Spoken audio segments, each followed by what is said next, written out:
假如书籍会说话，今日对话，长安的荔枝。 Teacher Lychee, the book says, the sweetest lychees always grow on the branches where power is most concentrated.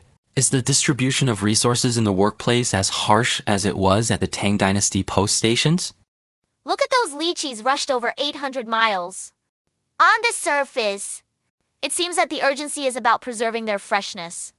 But in reality, it's the chain of power lashing the horses. Aren't the plum jobs in each department always closest to the leaders?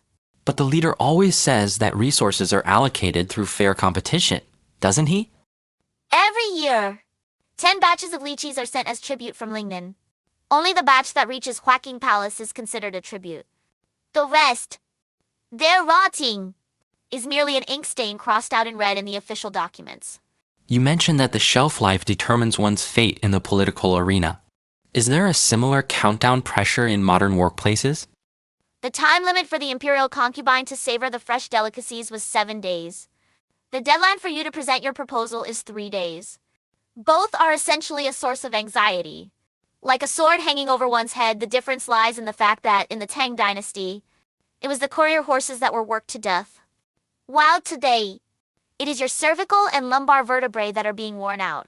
I've been repeatedly disadvantaged by following the process. Should I challenge the loopholes in the system? Look at that bamboo tube used for preserving ice.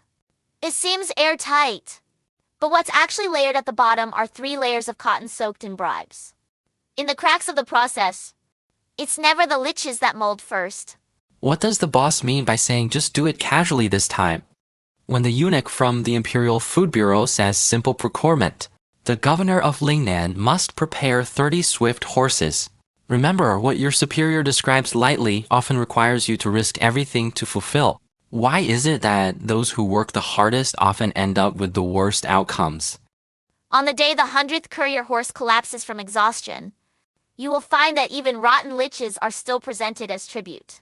The executioner's blade always falls on those who carry the fresh fruit. Never on the one who decreed it should be delivered. Must one choose between flattery and aloofness?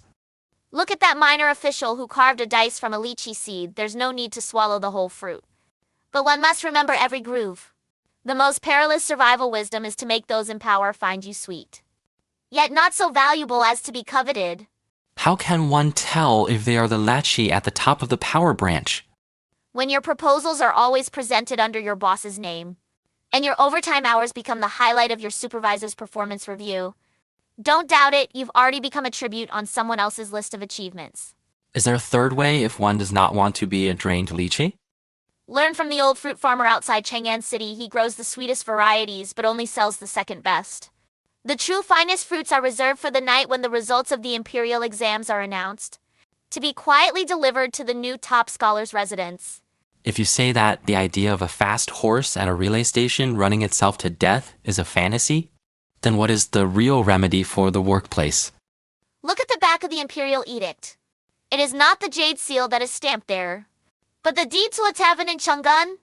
When the horse fell at the 3rd post station, you should have realized some paths are not meant to be completed. They are meant to prove that they are impassable. There's a process innovation competition going on in the department. Should I go all out to win it? The improvements to the Lychee Road in the 3rd year of Yonghui led to the promotion of 30 minor officials, but also increased the tax burden on farmers in Shu by 30%. Remember, all proposals that expedite processes essentially give power wings. My colleagues always advise me not to be too meticulous, saying that it's better to feign ignorance within the system. The lychee that feigns ignorance will be made into candied fruit. The cost of staying fresh is high, but it can wait for a rainy night when a swift horse brings the urgent news of the imperial concubine's sudden death. The last one remaining in the ice chest will be the key to turning the tables. If I have truly offended the leader, is there still a chance to make amends? After 70% of the lychee trees in Lingnan were burned, the fruit they bore the following year was even sweeter. In the world of politics, what is taboo is not making mistakes. It is being remembered for how you looked when you made them. What is the difference between the Lychee envoy you wrote about in your book and the current project manager? In the Tang Dynasty, the imperial envoy carried the sword of authority. In modern times, The person in charge grapples with mental exhaustion yet. The anxiety of staring at the ledger into the night. Unable to close one's eyes. Remains unchanged 1,000 years later. Why is it that sometimes following the rules leads to accountability? The cotton padding between the ice chests was originally compliant. But when a post horse broke its leg, the rules that maintained dignity under normal circumstances had to find someone to be the excuse for non-compliance in extraordinary times. How can young civil servants protect themselves?